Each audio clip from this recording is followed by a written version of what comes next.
No matter if points are gained or points are lost, there will be much to discuss. For analysis regarding tonight's Winnipeg Jets game, here are Dave Manouk, Ezra Ginsburg, and your host, Drew Mandel. The Illegal Curve post-game show starts now. Good evening, Winnipeg. Good evening, Manitoba. And for everybody watching across the interweb, good evening, universe, and welcome to the Illegal Curve post-game show. The Winnipeg Jets lose to the Dallas Stars tonight by a score of 3-2. And the Dallas Stars, I think, if they weren't already being taken seriously, I think you have to take them seriously now. First place in the Central, looking like a really good team. Without further ado, though, I am your host, Ezra Ginsburg, and to my right is not Dave Manouk or Drew Mandel. It's legendary Winnipeg sportscaster Joe Pascucci joining us live from Toronto. Joe, thank you so much for filling in. Obviously, Drew and Dave, have better things to do than host the Illegal Curve post-game show. So, Joe, thank you so much for filling in. How are you? I'm very good, Ezzy. And you know what? I'm just going to follow your lead. You will be Barrios. I'll try not to be Kikuchi, and I'll leave all the analytics up to you because I don't believe them. I believe in the eye test more than the analytics.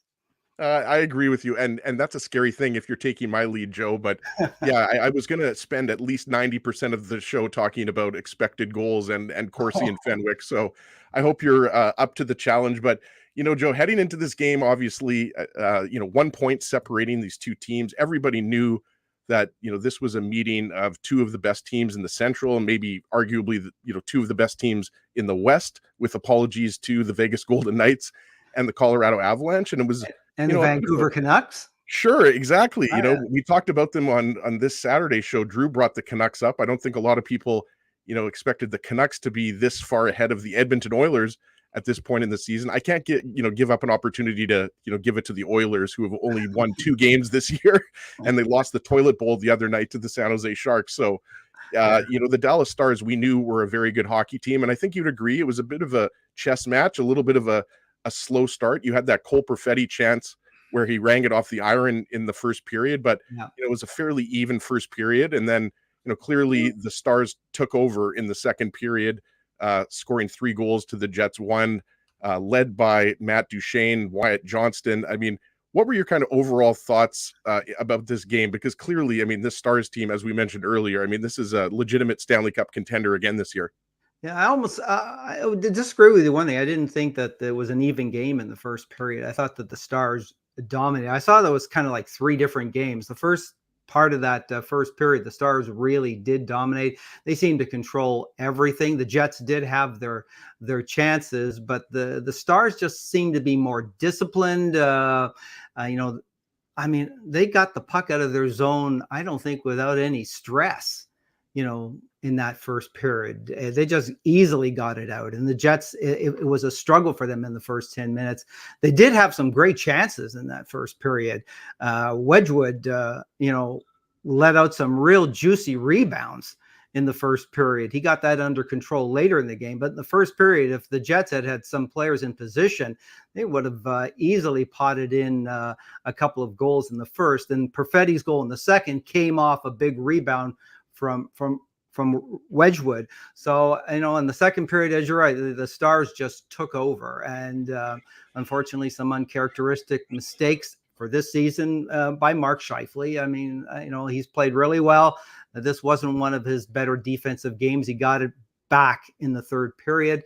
And then the third period, after that first power play by Dallas that the Jets killed off, the Jets seemed to control the rest of the game, and I thought they had some great chances, but Wedgwood wasn't letting out any big rebounds anymore. And, the one goal that they did get on him, great shot by Brendan Dillon from the point. Thanks to Tyler Seguin for providing the screen. I was going to say there was some pretty good traffic in front there. I think Brendan Dillon himself was surprised that puck went in, because I think it was not Alex Iafallo who was in front of the net as well, providing some traffic, right? Yeah, but I think it was Seguin who was the actual one doing the screening. I think Iafallo had been pushed off to the side, but Seguin, I think, was the guy in front. And, it went in. Beautiful shot. I've seen Morrissey score a number of those goals in the past, right? Yep. So, and then the Jets, they had their chances to score and get that tying goal, but They didn't get it, but all in all, a good game.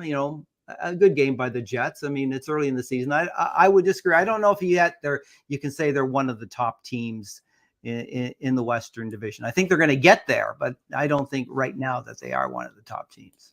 Well, I think you would agree, though, on this, though, Joe. The Winnipeg Blue Bombers are a top team in the West Division, and the favorite. That game starts in less than an hour. Of course, see that game on TSN. Yeah. And obviously, we're going to be pulling for the Bombers, so we're going to try to keep the post-game show to around an hour. Sometimes we go a little bit over an hour and we do 70 minutes or so, but I think we know that a lot of people are going to be wanting to tune into that Bombers-Lions game coming up in about an hour, a little bit less than an hour. Well, especially what's happening in the Eastern final with the Argos, about to lose, the 16-2 Argos pulling off a 1989 Edmonton Eskimos repeat.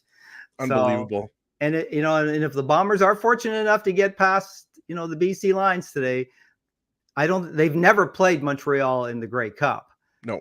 And that would mean that the Bombers have played every other CFL team in the Grey Cup. They'd be the only team that's ever done that. Unbelievable. Obviously going for their third Grey Cup in 4 years. And I'm not sure if it was reported if Nick Dembski is going to be playing. I know he was a game time decision. That would obviously be huge. We were talking to Teddy Wyman of the Winnipeg Sun on this morning show. He thought Nick Dembski was going to play. So obviously that gives the Bombers a great option on the ground and in the air, right, Joe? And, I wanted to go back to, we were talking about, the goaltending earlier, Scott Wedgwood. That was a surprise. I think most people thought that it was going to be Jake Ottinger, right? Because I believe that was only Wedgwood's fourth start of the season or third start of the season. Jake Ottinger is obviously having an incredible year, but Wedgwood entered this game with a .911 save percentage, right? So it's not like Wedgwood has been in the NHL for quite a while. Mm-hmm. He's a veteran NHL backup. He was with the Devils before. He's been with a few teams, but he was really impressive to me, right? Like he didn't steal the game, but Joe, you mentioned some chances in the third period off of face-off. Connor got it to Mark Scheifele. He had a really good quick release shot. Wedgwood had to make the glove save. And then even Kyle Connor's chance, with 5 seconds left in the game, Wedgwood had to, come right to left and he made a save. So I thought he was really impressive considering that we thought it was going to be Ottinger. Well, I mean, then the Stars are playing the Wild tomorrow. And I heard one of the other pregame shows today, and they were talking about whether this was a statement game or not for the Winnipeg Jets. I would say it's not a statement game. It's more of a measuring stick game. Yep. Right. That's, and I think they measure up not too bad. But I think for the Dallas Stars, obviously they have more concern about tomorrow's game in Minnesota than they did about today's game against the Jets. And I think that's why Ottinger was being saved for tomorrow afternoon. So, the Jets are going to get their respect as the season goes along. But right now they still have to earn it. And, sure. They put up a good performance today. I would agree with you, Joe. And when you think about, they've lost already twice to the Vegas Golden Knights, right? And they've lost to the Dallas Stars, but they've, as Drew mentioned, I hate to steal a Mandelism, but the Jets have been beating the teams they should beat this year, right? Like most recently, Nashville, St. Louis, Arizona. This is their first loss in division this year. The Jets are 1-4 now in the Central Division, and we want to welcome everybody to the Illegal Curve post-game show presented by Betway. Ezra Ginsburg here, your host. Weird to say that because I'm rarely ever the host. It's usually Drew or Dave, but I'm glad to be joined by legendary Winnipeg sports broadcaster Joe Pascucci, joining us from Toronto. He's got the great vintage Jets jersey, and Joe mentioned to me prior to us going live that was actually a specialty Moose 1.0 jersey. Yeah. I thought that was from I think that is the WHA Jets logo, if I'm not mistaken, or the 1972 Jets logo. So I remember seeing that jersey because my dad growing up, all he talked about was how good the the Bobby Hull Hedberg Nielsen line was. So it was a treat for me when I was, I guess, late 20s. I'm 41 now, so over 10 years ago, we got to meet those three together, and we got their autograph and everything like that. But so I love that Jets jersey. And so we're going to get into the Betway game recap here shortly. Wanted to also just get your take on, the size of the Stars team. Like it was mentioned on the broadcast that this is the third or fourth oldest team in the league. I don't know if they're the biggest team, but when you look at Thomas Harley, we'll get into that goal, as I mentioned in the Betway game recap. But, Hakanpää, Jamie Benn, Like it's a big team, and we talked about how much skill there is, but that's another thing that stood out to me in this game. It wasn't the most physical game. Like last game against the Predators, Adam Lowry had to drop the gloves twice in the first period. So it wasn't like the Stars were, it wasn't Scott Stevens all over the ice. But that's another thing that stood out to me that, kind of reminds you of the Vegas Golden Knights. Big defense, Miro Heiskanen, Esa Lindell. Like it seemed like every single defenseman tonight was 6'3", 6'4" for the Stars. Yeah, and I thought the Jets had trouble getting to the front of the net. I mean, there was that sequence late in the third period where Suter's just keeping Scheifele away, right? And Scheifele just can't get away, just can't get around him, just can't get through him, and gets knocked down to the ice. He's looking for a penalty. I mean, the Stars did a very good job keeping the Jets away from the front of the net, and maybe taking advantage of those juicy rebounds that Wedgwood was giving up in the first period. Yeah, I would agree with that. Joe, let's get into the Betway game recap, and then we'll go over the 5 goals that were scored tonight. I got to pull up my banner here for the Illegal Curve Betway post-game recap. Hold on. See, I'm not used to doing this. The Betway game recap. There we go. Got it. Betway game recap, of course, brought to you by Betway, the title sponsor of the Illegal Curve post-game show. Betway is your #1 destination for online sports betting. Download the Betway Sports app today. Must be 19 years of age to play. Please play responsibly. So we want to get into the Betway game recap and all the goals right now.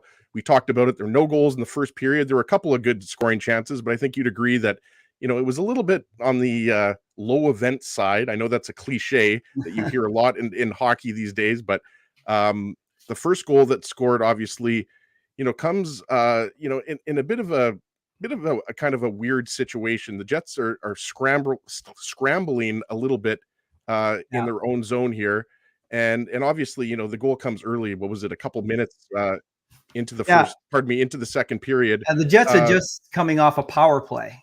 Right. And it was at the end of and the power play was over. And you're right. They seemed to be scrambling around at that point. Yeah. And we mentioned Thomas Harley earlier, just getting the highlight up on my screen here. Thomas Harley scores the goal, but maybe Joe, you take over here, but Thomas Harley was left alone in front of the net. And it was just, he kind of got lost in the play. I think was it Jason Robertson who had the scoring chance earlier, and then Thomas Harley was just left alone, and he had all types of time, and he buried it past Connor Hellebuck. Yeah, I mean, and the play was the play that led up to the goal was that came at the blue line there, where Iafallo and Scheifele just skated by the puck, or the puck missed. They couldn't clear it, both of them. And and then so the Jets were now all of a sudden outnumbered in their own zone. The players are going the wrong way. And, then Hartley's right in front, and there's the goal. And no chance, I don't think, for Hellebuck on that one. I don't think, if we look ahead, I don't think Hellebuck had a chance on any of the goals today. So that was just a mistake on the Jets' part. They're, defensively, they kind of broke down way too often in that second period, and that was just the beginning of it. Yeah, and you mentioned, the breakdown in the defensive zone, and Dallas, we know, they're a very good offensive team, a very good defensive team. It was Ryan Suter, that got the puck over to Thomas Harley on the first Stars goal there. Sorry, I was struggling. I'm trying to, do all my hosting stuff behind the scenes here. And then I got the goal up on the NHL.com replay here. So yeah, it was a little bit scrambly from the Jets. And obviously, the Stars came out really hard. As you mentioned, you thought the Stars were the better team. I won't disagree with you, Joe, on that one. Whether you give them a slight edge or not, the Stars had the better scoring chances through the first couple of periods, especially in the second. Yes. And obviously, Thomas Harley, a young defenseman, he's a first-round pick. He's a guy that spent most of last year in the American Hockey League. Dave M would have watched him more because, of course, Texas is in the Manitoba Moose division. But Miro Heiskanen, Ryan Suter, you hear about these guys a lot more. But Thomas Harley, you forget, first-round pick and big guy. So he's a big part of the Stars' future. So I thought that was look, it wasn't a pretty goal, but it was a hard-working goal from Dallas, created by Jason Robertson and some others crashing the net in front of Connor Hellebuck there.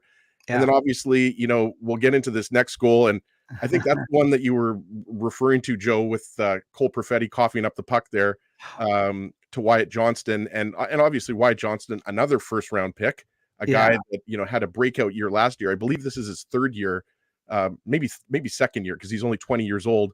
But Wyatt Johnston, a really good player in the Ontario Hockey League. I think he had 120 points or something like that one season for Windsor, if I'm not mistaken. I know that Perfetti played for Saginaw, but what did you see on this goal, aside from obviously the bad turnover? Because, I mean, this is a beautiful shot, Wyatt Johnston short side on Hellebuck. Yeah, I just, that whole Jets power play seemed to be a mess, and then, the Stars got the puck into the Jet zone. The puck came along the boards to Perfetti, and instead of taking it out, he brought it back in, inside the Jet zone.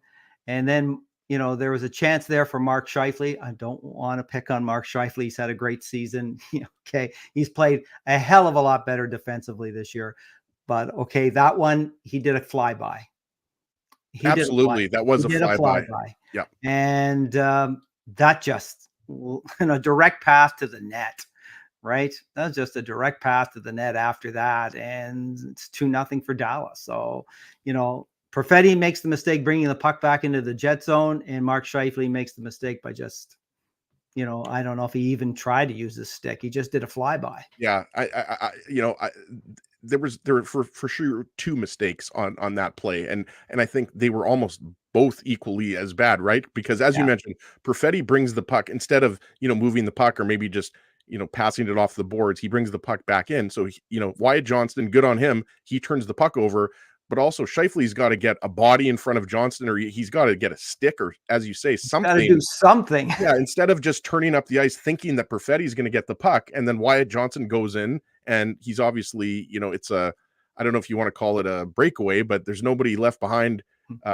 It's only Connor Hellebuck who's left, and it's a nice short side shot. Fortunately, we're going to get into, Perfetti makes it 2-1 and cuts the deficit, so he makes up for that, but clearly, I mean, that was one of those plays where, the coaching staff is going to say, you got to be better at managing that situation. Down 1-0 against the Stars team, who we talked about. They're, I think, the 4th or 5th best defensive team in the league when it comes to goals against. Mm-hmm.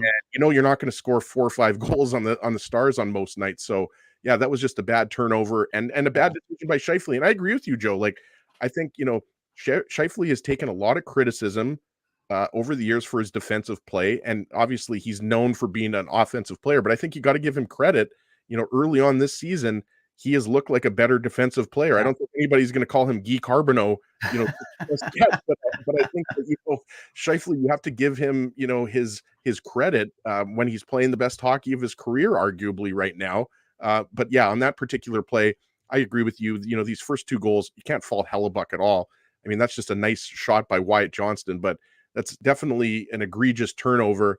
Getting into the next goal, and clearly, I mean, this is kind of a pretty simple goal. It's a Nick Ehlers shot, Cole Perfetti rebound. I love the work that Vlad Nemesnikov does on this goal. He just hangs on to it, and it seems like he drew everyone's attention, on the Dallas Stars. And people forgot that Cole Perfetti was streaking. So nice pass by Ehlers, but I love the work that Nemesnikov does. Bringing it into the Star zone and just holding on to it long enough, getting it over to Nick Ehlers.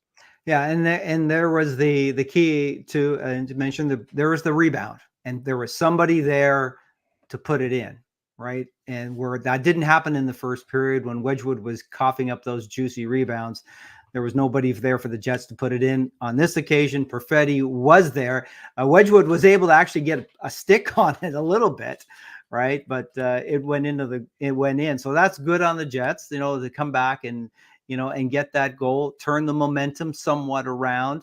And I thought Ehlers had a really strong game today. I was kind of hoping that they would play him more because he seemed to be, causing Dallas, some fits by bringing the puck up the ice, gaining the zone, and some of his shots, creating some opportunities. So I thought Ehlers had a strong game. I know he's not had the season that he would like, but this was a good one in my opinion from him. Absolutely. I would agree with you. And that's something we talked about on this morning's show.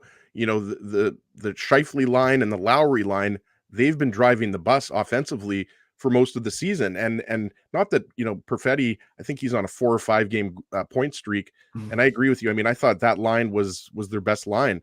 I'd have to check Natural Stat Trick to see if, you know, the possession numbers, you know, back that up. But certainly the eye test. The eye test. I love the eye test. Oh, the eye test. I mean, that it used to only be the eye test before the world of analytics, right? But I agree with that. And, you know, that's just, you know, a goal scorer's goal, right? Like Perfetti knowing where to be going to the net. Yeah. And I think Ehlers very well knew that he was going to get that rebound. I mean, I don't think Ehlers was expecting to score on that shot. So really nice goal. And so then the Jets are only down 1 goal and we're, you know, around the kind of midway point of the game, midway point of the second period. Yeah. And then what happens? Rasmus Kupar, or sorry, was it Rasmus Kupari? No, it was Brendan Dillon. Brendan Dillon. Penalty. Yeah, it was Brendan Dillon tripping his former teammate, Jamie Benn, because of course, Dillon used to play for the Dallas Stars, used to play for the San Jose Sharks as well. And, you know, you're thinking to yourself, the Jets are only down a goal, even though they've been pretty badly outplayed by the Stars in the second period. And then, you know, the power play comes up for the Stars. And I'm sure, you know, you were checking this as well, Joe, that, you know, the Dallas Stars heading into this game had the 29th ranked power play. The Jets, I thought, did a pretty good job too. Well, they did. Yeah, they were very close to killing this penalty off.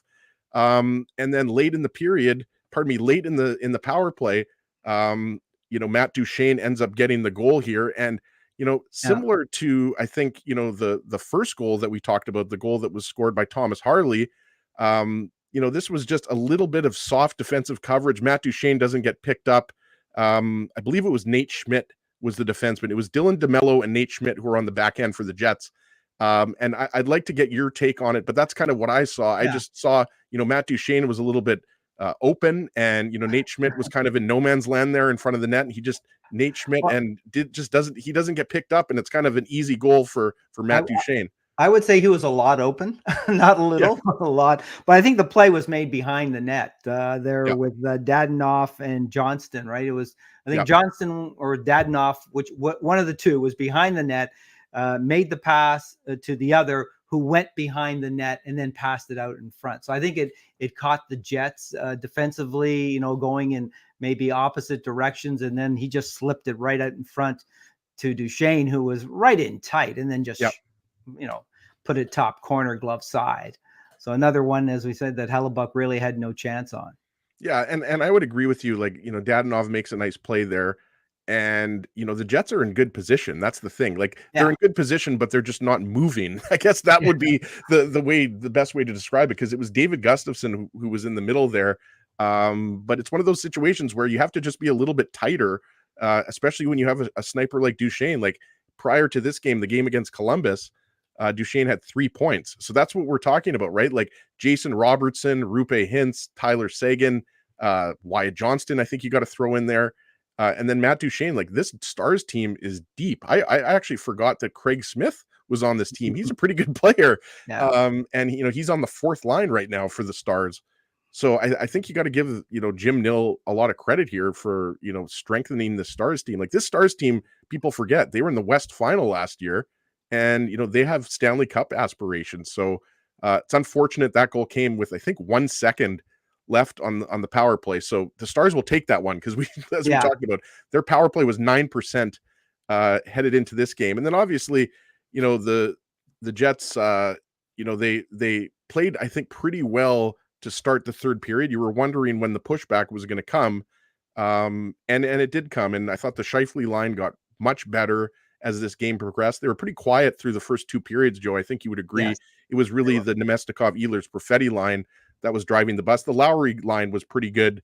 You know, I mean, but you can't necessarily expect that line to score every game. So I think Why not, Ezzy? Why can't they score every game? They have been on most nights. I mean, I think if you look at, you know, you were joking earlier, Joe, about the analytics. I mean, analytically at even strength, I think, you know, that line was maybe the 2nd or 3rd best line in the entire league a couple of games ago, at least. So, I mean, it's I guess not. Comet is saying that he wants your jersey, by the way, Joe. So I'm not sure if you're going to give that one up. You were telling me earlier, it's Tyler Moss on the back. If you remember him, he played for the Moose around 2002, 2003. So I don't think, Comet, you're going to be getting that jersey. I mean, you can message Joe on Twitter. You should be following Joe on Twitter if you're not, by the way. He's got one of the best Twitter accounts. He pulls out the best video clips of the Jets and the Bombers. We call you the sports historian, right, Joe? Because I mean, there's nobody better that knows the Jets from their infancy in the WHA, and then 1.0, obviously, and then now 2.0. But I don't think you're going to be getting that jersey, Comet, but you can keep wishing if you want. You can try. Yeah, you can try. Yeah. I asked Joe for that jersey too before we went live, and he said no. So, well, the story is the Moose were going to wear these jerseys on one of those retro nights, and Tyler Moss was going to be the goalie, but he got called up, I guess, by Edmonton, and so never got to wear it. Never came back to the Moose, and so I had done some videos for the Moose, and that was sort of my compensation for the videos that I did for this retro night. I think that's pretty good compensation. I mean, I love. I mean, I'm someone who loves the vintage Jets, whether that's the WHA Jets or the I guess the early 1.0 Jets, or the Solani era Jets with that logo. Any old Jets logo, Joe, is good for me. So I love that Heritage Classic jersey. But we're going to get into the Jets' second goal here that made it 3-2, and that means we're going to have to give out the Seagram's shot of the game. The Seagram's shot of the game. The Seagram's shot of the game is obviously brought to you by our friends at Seagram's. Seagram's, purchase Fireball Cinnamon Whiskey. I know, Joe, that's your favorite. Fireball Cinnamon Whiskey, available at all Manitoba liquor marts in all sizes. I personally like a big bottle. I like the 1.1 liter bottle. But make sure you drink responsibly. But yes, Seagram's Fireball Whiskey, proud sponsor of the Illegal Curve Hockey Show. We are going to give the Seagram shot of the game to Brendan Dillon, Mr. possibly Rocket Richard. I'm not sure what is going on with Brendan Dillon, but that is now his fourth goal of the year. And, we talked about it a little bit before we went live here. I mean, there's definitely some traffic in front of Scott Wedgwood on this goal. And it's, as you mentioned, Joe, it's not necessarily Winnipeg Jets traffic that maybe screened Wedgwood on this goal. No, I'm pretty sure it was Tyler Seguin. I was trying to watch it here. I'm unable to go back and watch the replays, after the goal, and they show the replays. But I think it was Tyler Seguin that had cleared out Iafallo, and he was the one that was blocking Wedgwood's vision. And just a great shot from Dillon. I mean, I've seen Josh Morrissey float those ones in from the point in the past, and he just followed suit and found that top corner. And the Jets were right back in it. I mean, I thought after the early penalty kill by the Jets in that third period, they controlled the rest of the game, And I was kind of feeling after they got that second one that there was going to be a third goal. Yeah, I would agree with that. I think we talked about Mark with about 5 minutes left. Mark Scheifele had a really good scoring chance where Wedgwood made the glove save off of a face-off. And the Jets had some good pressure. They didn't pull Hellebuyck till I think there was about 80 seconds left, a minute 20. I was a little bit surprised by that because nowadays you see coaches pulling their goalie with 3 minutes left, 3.5 minutes left. So obviously maybe that's a sign of how much the Jets coaching staff respects the Dallas Stars, because this Dallas Stars team is I don't want to say they're the best defensive team. I think that might be too bold of a proclamation. You've got teams like Carolina and Vegas who are very good defensively as well. But I mean, they are, I think disciplined is the word you might be looking for. Sure. And they're disciplined. And, that's to me where the veteran experience comes in, right? Like they mentioned on the broadcast, Brendan Dillon, it's his birthday in a couple days. So I believe he's turning, it's either 33 or 34. So hopefully, or he was hoping to get, I should say, an early birthday present with the Jets win here. He did get a goal, so that was a nice early birthday present. But there's a lot of guys like whether you want to look at Ryan Suter on the back end, whether you want to look at Joe Pavelski, 39 years old. I mentioned on this Saturday morning show I thought, I think that Joe Pavelski is a future Hall of Famer. I mean, you might not agree with that in the chat. Joe is nodding, so I think Joe agrees with me. I mean, it's just, to me, like, longevity. Like, it's one thing to be playing at 39 years old, but he is excelling at 39 years old. Like, he's putting up good offensive numbers. So I think, with Pavelski and Ryan Suter, Jamie Benn, Tyler Seguin, there's a lot of good veteran players on this team. But I mean, look, I think this was a close game, and there was a good pushback from the Jets in the third period, but they just ran out of time. And I think you got to tip your hat to the Stars. I mean, it was that second period where they did all of their damage, and then they hung on for the lead. And, Scott Wedgwood didn't need to steal this game, but he was certainly, very good, considering that, he's definitely doesn't have the same resume as Jake Ottinger. Yeah. I think, you want to break it. It was a specialty teams game. That's what cost the Jets, right? Then power play goal, shorthanded goal that Dallas got, and the Jets didn't get either of those. So I think, that might, you could say that could have been the difference in the game. But, I see this Jets team as one that's, growing game by game. And, and I thought that was an impressive to me, because usually a Jets team in the past few seasons would kind of fold after I would agree with that. Like that happened. Yeah. I mean, earlier this season when they folded against LA, they had a really good first period, really bad second period, and LA just took over the game after that, and there was no pushback from the Jets. But there was a pushback in this game in that third period. So I see that as a positive sign from this team. And they had their chances. They had more than enough chances. Ehlers' shot went off the shoulder of Wedgwood. Nino had a shot, but that had a good scoring chance. But this time there was no big rebound. And you mentioned about the Scheifele shot. I thought he kind of fanned on it, or maybe there was a stick that got in on his stick, because it didn't seem that the puck didn't really come zinging off his stick like you would expect. I would agree with you. Like, I think you make a lot of good points there about the pushback, and look at, we talked about how good the Dallas Stars are defensively, like, fourth or fifth in the NHL in terms of goals against. So they're not an easy team once they get the lead. And I believe the Jets have not won a game this year when they're losing after 2 periods. Mind you, we're only 14 games into the season. But still, I mean, that's not a statistic that you would like. That also would tell you that the Jets have been leading a lot after 2 periods, if you want to look at it like that, right, Joe? But yeah, well, it's true. And the second period has been their best. I heard during the telecast, they were talking about the Jets' second period has been their best, which in the past, it's always been their worst period, when they have the long change. And so there's another sign of, sort of somewhat some maturity and some growth by this Jets team. But in the second period, they just got out of sorts defensively, and it cost them, and again, like you don't want to pick on Mark Scheifele, but he was prominent on those 2 goals by Dallas. Sure, I would agree with that one. And we talked about Wyatt Johnston was the second Dallas goal.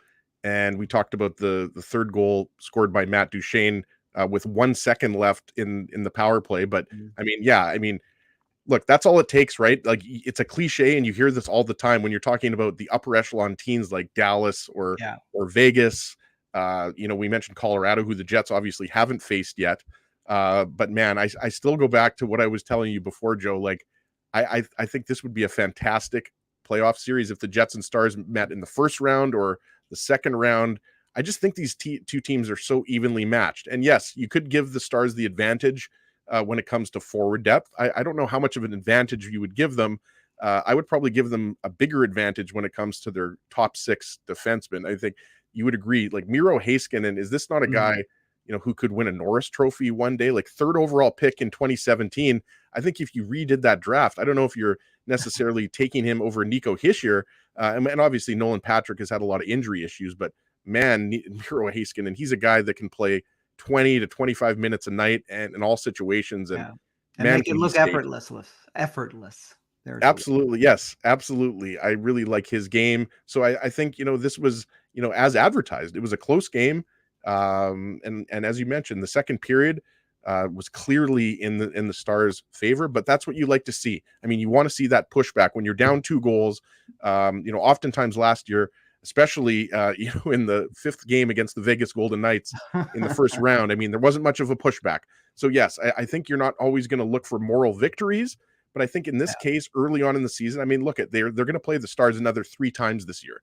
I mean, they're going to get their chance to get their revenge on the Stars, but you just have to, tip your hat sometimes to a good hockey team. And that's what I tweeted out. I mean, the Dallas Stars are just a good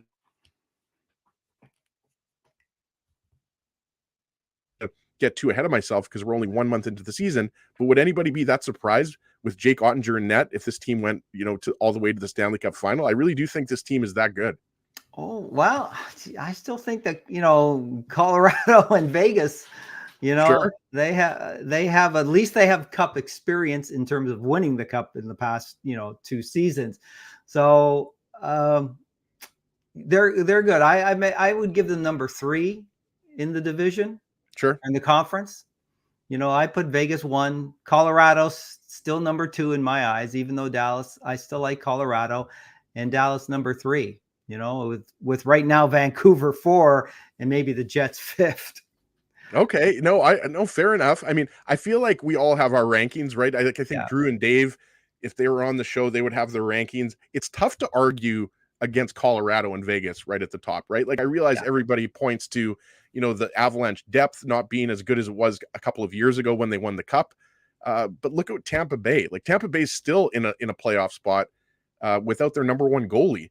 And since they won the back-to-back cups, like how many players have they lost? They lost their entire third line, right? Like, so Blake Coleman, Yanni Gourde, I'm forgetting the other guy that was on Barclay Goodrow, maybe. Was he the other guy on that third line? So, I mean, the Lightning have lost a lot of players over the last 3 or 4 years, and they're still a competitive team. I mean, when you've got Kucherov, Point, and Hedman, and then Vasilevsky in net, I think you're always going to be dangerous. But I agree with you. I mean, I think there's a point to be made that the Jets are still just a touch or an inch below the upper echelon teams in the West. Yeah. And don't get into Tampa for it. Don't forget Isamont. Oh no, absolutely. Don't forget him, because I was really upset last year when he was picked up by San Jose.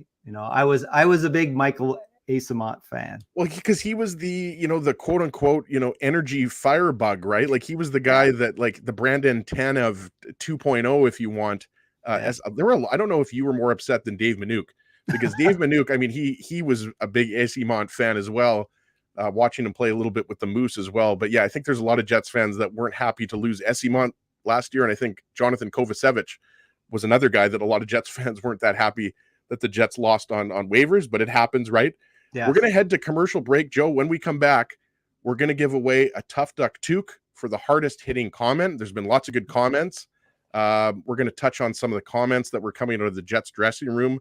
They're starting to filter out a little bit. So stick around. The Blue Bombers game, I think, is starting in about 10 or 15 minutes, maybe less, maybe 2 or 3 minutes. So we're going to try to wrap up the post-game show here in the next 15 to 20 minutes. So everybody's going to tune into the Blue Bombers BC Lions game. So stick around.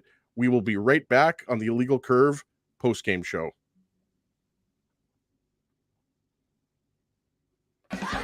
Keeping Winnipeg laughing for over 30 years. Rumors, Canada's longest-running comedy club, bringing you the biggest laughs from the best comedians on the planet. Jerry Seinfeld, Chris Rock, Jon Stewart, Dennis Miller, Brad Garrett, the greats, and all the up-and-comers too. When was the last time you laughed out loud? Make it a great night out with friends, or book your office or birthday party. Even a fundraising event at Rumors. Get all the details and dates on upcoming shows at rumorscomedyclub.com. Whoa, Ezzy, everything okay? You look stressed. Of course I'm stressed. We're moving, the house is upside down, the kids failed miserably at packing the fine china, and my life is in chaos. Chaos! Yes, that does sound like a problem. What am I going to do? Ezzy, relax. Rolly's Transfer Moving and Storage is the answer. With 60 years of experience in moving Manitobans and a track record of exemplary customer service, one call to Rolly's and your stress is gone. No job is too big or too small. Just visit Rollies.com and they will take it from there. Thanks, Dave, and thank you, Rollies Transfer Moving and Storage, online at Rollies.com. Hey, Drew. Ezzy, whoa, what a smile! Yeah, I got my crowns done at Linden Market Dental Center, and they whitened my teeth. I see. They're so bright that every time I smile, they go... We have hockey tonight. Do you have a mouth guard to protect those pearly whites? I sure do. Whoa, they even ting through the mouth guard. Linden Market Dental Center covers all your dental needs, from restorative to cosmetic dentistry, and will fit you with a sports guard for that active lifestyle. 877 Waverly. See lindenmarketdental.com. Boston Pizza harnessed Fanalytics to test if the game is better at home or at Boston Pizza. The results are irrefutable. Catch the game at Boston Pizza, powered by Fanalytics. So you're a pizza person, you married a wing person, but somehow your kids are salad people. You can't pick your fam, but you can pick your BP meal deal, starting from $18.99 for takeout or delivery at bostonpizza.com. We did it again! You're on fire, man. There's power in a handshake after a great game or great deal. It shows professionalism and respect. Two qualities Zappia Group Realty take pride in. You don't build a business where 95% of your clients are referred by others without honesty, integrity, and total dedication to client satisfaction. To sell your home for more in less time, shake hands with Frank and Mauro Zappia of Zappia Group Realty. Get started at zappiagroup.com. Are you dreaming of your very own backyard rink this winter, but dreading the work involved? Well, stress no longer, because the Rink Guys are here to make it happen. The Rink Guys are Winnipeg's first outdoor skating rink installation and rink maintenance service. The Rink Guys offer free site evaluations and different rink construction options. Plus, they use a custom-sized liner to prevent any damage to your lawn. Lighting packages are also available to help illuminate your rink during those long, dark winter nights. To get your rink started today, visit therinkguys.com.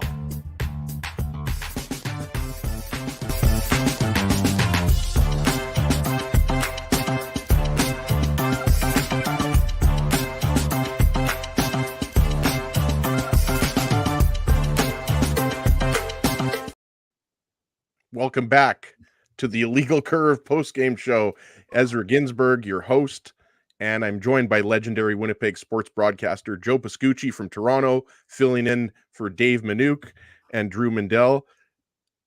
3-2, the Dallas Stars defeat the Winnipeg Jets. The Stars now move 3 points ahead of the Winnipeg Jets in the Central Division. So obviously not the result the Jets wanted. They were hoping to get that extra point in the third period, but I think we have to give a lot of credit to this Dallas Stars team.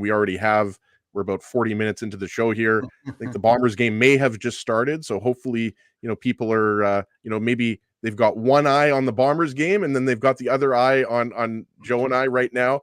Just continuing that kind of idea that we were talking about earlier about the Jets and the Stars, the special teams, as you mentioned earlier, Joe. But I think ultimately you can say that this game just kind of fell apart a little bit for the Jets in the second period. They went down a couple of goals, and then they weren't able to, get the extra one. Brendan Dillon makes it interesting.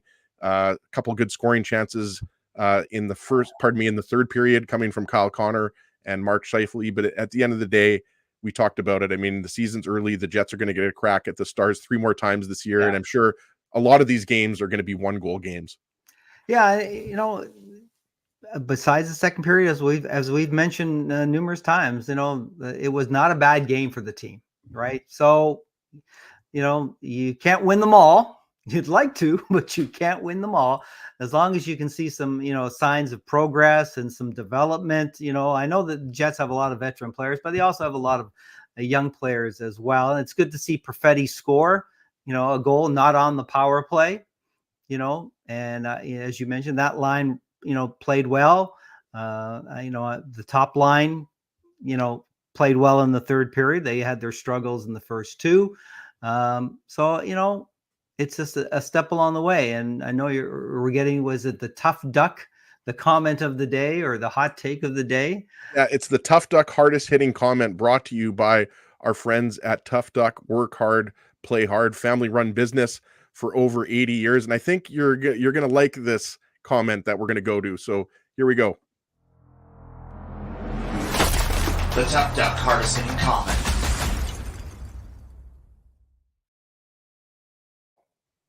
As I mentioned, Joe, here I had it here. I gotta find it again. It's from Comet, who earlier wanted that Jets jersey, but we're gonna give Comet tonight's Tough Duck hardest hitting comment. It's not related to the game, but I really like this comment. I'll read it out loud here. Scooch, who of course is Joe's nickname, launched the careers for a lot of well-known broadcasters. Joe's humility to permit the loose leash and let the on-air talent to shine over him. Classy. I really like that. I certainly, like a lot of people around my age, grew up watching you on CKND and Global, and then over the years when you were still living in Winnipeg, we got to know you. So I love that comment from Comet. I could have given it, I could have given the comment to somebody who actually commented about the game. The comment has been really good so far. So Comet, send me an email, Ezra at A Legal Curve. I think Comet might have actually won last year a Tough Duck toque, but Comet, send me an email, Ezra at alegalcurve.com with your mailing address info, and Tough Duck will ship out a toque to you directly. Like, I got to say, Joe, like back in the day when we were on TSN radio, we got to do some giveaways, but this Tough Duck hardest hitting comment toque giveaway is the best, because especially now that it's, snowing and cold in Winnipeg, it gives me a lot of pleasure to give away toques every game, because people need those, right? Like, you lived in Winnipeg for a really long time. You know that, I mean, you got to have at least, 5 toques at all times in your house during a Winnipeg winter. They seem to vanish somehow. You may have to wear more than one toque on some of those days. Yes. I have to say, I miss a lot of things about Winnipeg. I do not miss -40. I do not miss -40. I can't blame you. I mean, I think there's a reason why, this time every year people start, deciding how much money do I want to spend to go somewhere hot? Like, am I going to go, am I going to do Mexico this year? Am I going to do California? I agree with you on that one. I think they still get winter there though in Toronto. I know it still gets to like, -15, -20, right? Right. So let's see if I can win a toque here. So my Tough Duck comment of the day would be, I did not understand why after the Dillon goal, right, when the momentum that was now in the Jets' favor, why did they put on the fourth line, right? And that was immediately when Kasperi took the penalty. Sure. Which killed some momentum that they had built up. I was kind of confused as to why, Scott Arniel would play the fourth line at that point. I thought you would come back with your top line or with the Ehlers and the Mestikov line and keep that pressure on, not sort of put the fourth line on just to defend what you're down a goal. You need to score another goal to tie. So that was my only kind of like in that third period, like, what are you guys doing? Yeah, no, I think that's a good point. I think, that is a momentum killer, right? Like, especially when it comes that, I forget exactly, I'd have to pull it up, but, it came, I think it was, like you said, the next shift. So it was like 10 seconds, 20 seconds after Brendan Dillon cut the Stars lead to 1 goal. So, yeah, I mean, I think, the fourth line was good. I mean, we talked about I believe we talked about the shorthanded chance that Nemesnikov? Barron and Nemesnikov on the I think there was a chance. They did have a chance on that. Yeah. Yeah. So I mean, I think Morgan Barron, I think quietly had a really strong game, and I mean, we've certainly talked about it on previous post game shows when Gabe Vilardi comes into the lineup, which we expect to be in the next 2 or 3 weeks. It's probably going to be David Gustafson who's the odd man out on the fourth line, and it's unfortunate because he scored a couple goals. And he's looked really good. He can kill penalties. He's playing wing, but he can play center. But I agree, Joe. I mean, that was, in that situation, you expect either the Ehlers line or the Scheifele line to come out, and they decided to go with the fourth line, and it ended up, biting them. Yeah. 20 seconds later. Yeah. So there you go. I mean, and obviously, Dallas doesn't score on the power play, but it did kill some momentum, and that was with 9 or 10 minutes left in the game, right? So, yeah, I mean. You like to see how much Scott Arniel and Rick Bowness have been using the fourth line this year, but sometimes you it's a situation where you might be overthinking it a little bit. And I know that the Jets were struggling when it came to faceoffs. Like, I think, they were. It was around really 70%. bad. Yeah, and Matt Duchene is a really good faceoff guy. Radek Faksa is a really good faceoff guy. I think he was around like 80% or something tonight. So I mean, maybe that had something to do with it. I mean, Lowry obviously, is the Jets' best faceoff guy. But yeah, I'm not sure if I have an answer why the fourth line went out. after the Brendan Dillon goal. Maybe that was just because they hadn't been out there for a little bit. But yeah, I mean, sometimes you just have to say the Jets came close, but not close enough. And, I go back to that Scheifele chance off of a faceoff with about 5 minutes left, where it was a great wrist shot, quick release. And Scott Wedgwood just made the save. So again, you got to tip your hat to the Stars, and also Wedgwood, who, he played well enough to give the Stars a chance to win. And, like you said, I mean, it would be nice if you could have goals from, the Lowry, Niederreiter, Appleton line every night, but that line, was just okay. I think possession-wise, they were the Jets' best line at even strength, maybe the second. They got better as the game went along, as did a lot of them. Sure. And again, like, not every single game. Like, I think when you look at the previous two games, I think you'd agree, against St. Louis and Nashville, I mean, the Jets they dominated. I mean, it was a more talented team, a better skating team at even strength. And obviously, they've got power play goals in the last couple of games, but they weren't able to. The power play to me looked kind of similar to the way it was looking earlier in the season. Like the first, let's say 7, 8, 9 games, there was just not enough shots, not enough movement. It kind of looked a little bit slower. So I think that, that would have been nice if the Jets could have cashed in on one of their power play opportunities. But again, I think you have to give the Stars credit. They played a really good game tonight. Yeah. Well, the Stars, like the Jets, play a more passive penalty kill, right? And the Stars are a more aggressive team on the penalty kill, right? And they would go after the player on the Jets who had the puck. And in the past, that's how you used to beat the Jets power play. It was attack the guy with the puck because he's going to make a mistake with it, and I think the Dallas was definitely the more aggressive team. I thought today when they were killing penalties than the Jets were, and not that was the reason Dallas got a power play goal. I think that was just an unfortunate break and a smart play by Dallas, making the pass from behind the net to another player out in front who goes behind the net. It passes to another player in front and bang. So yeah, absolutely. And we should mention, I'm not sure if we mentioned this earlier, we mentioned that the Stars are a top 5 team when it comes to allowing goals.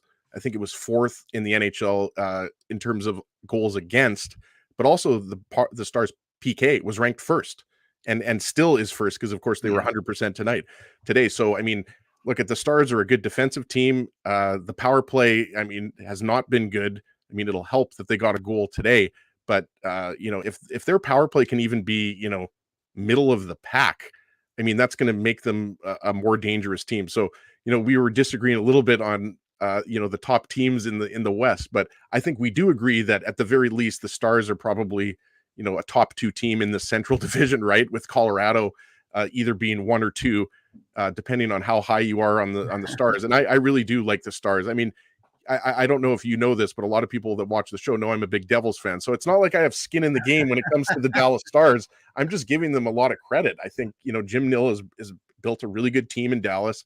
I think Pete DeBoer is a really good coach. I mean, there's a reason why Pete DeBoer doesn't remain unemployed for a long time. He did a good job back in the day with the Devils and the Sharks. And now he's doing Vegas, we should mention as well. And now he's got this Stars team, humming along pretty well. 9-3-1 now are the Dallas Stars. I think 9-3-1. They've got 19 points. So if that math adds up, Joe, they're first place in the Central. That's what matters. It does. Yeah. So we're gonna wrap up today's show. The Bombers are, I believe it's 3-0. The Lions got a field goal. So the Bombers Lions CFL West Division final is underway. It's early. It's in the first quarter. But BC has got on the board first. They're up 3-0. I don't think anybody's too worried about that. But and the Bombers are going to be first and goal from about the 8-yard line. There you go. I don't have. I'm in my basement here in River Heights, Joe, and I don't have my TV in this room. It's in the other room, but I'm definitely going to be watching that game. So I appreciate that. We appreciate that update. Everybody who's watching the post-game show, and we want to thank everyone for joining us on today's post-game show. Most importantly, Joe, you're a good friend of ours. We've had you on the show many times. Hopefully you'll come on the Saturday morning show with us sometime in the near future. But thank you so much for filling in for Drew and Dave, who are obviously slacking. So we're picking up the slack for those guys while they gallivant around town. So before we head out, want to give a big thanks to our sponsors. of the Illegal Curve Hockey Show. They make this show possible. Rumors Restaurant and Comedy Club, Dr. Les Rikus and the Linden Market Dental Center, Grid Park, Tough Duck. You saw the hardest hitting comment. We gave it to Comet, who had the great great comment about Joe Pascucci, Boston Pizza, Rolly's Transfer, Seagram's, the Rink Guys, and I'm not sure if you saw this recently, Joe. Got to give a huge shout out to Farmery Brewery. I'm not sure if that's available in Ontario. We recently came out with the Illegal Curve branded Farmery Light beer. It's available in Winnipeg at 2 Donald. You can also order it online. So I don't think it's available in Ontario. In fact, I know it's not, but we may be able to ship some to you. Well, I was hoping that the compensation for my appearance today was going to be a 6-pack. No, we can do better than that, Joe. We can give you a whole 2-4. A 6-pack isn't going to cut it. It's a long winter. It's harder to ship, right? Sure. It's harder to get into the mailbox. Sure. We'll hook you up. But yeah, also have to give out, I wanted to get that in there, Farmery Brewery. It's been about a week since the Illegal Curve Farmery Light Beer has been in stores, as I mentioned, at 2 Donald. If you're not quite sure where that is, that's very close to Confusion Corner. So head down to their Farmery retail outlet and you can pick up some Illegal Curve beer. It's only going to be available for a few months, I believe. Not sure exactly. I mean, if they sell out of it, that's a good thing for us.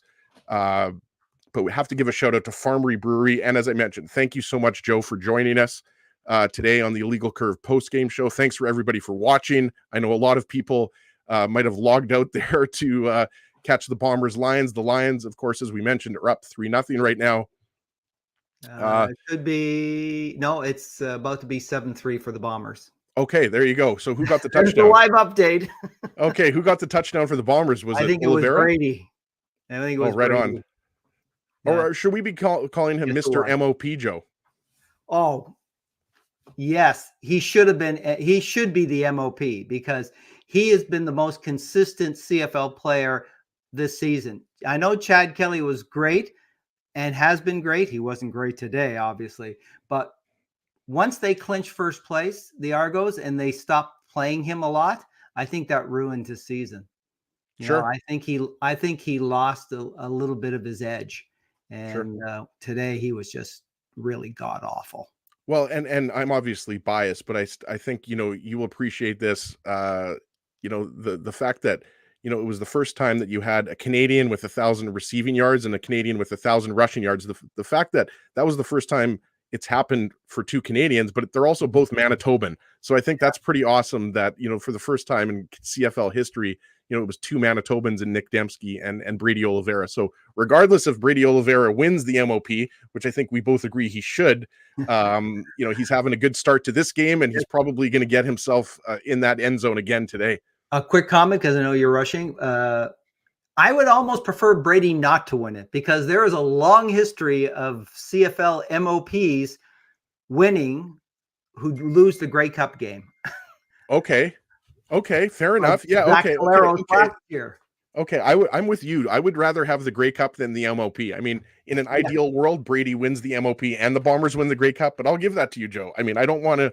I think most Bomber fans will take the championship over the MOP. So I think at the very least he's a finalist, right? So I think he'll take that. So big thanks to legendary Winnipeg sports broadcaster Joe Pascucci for joining us.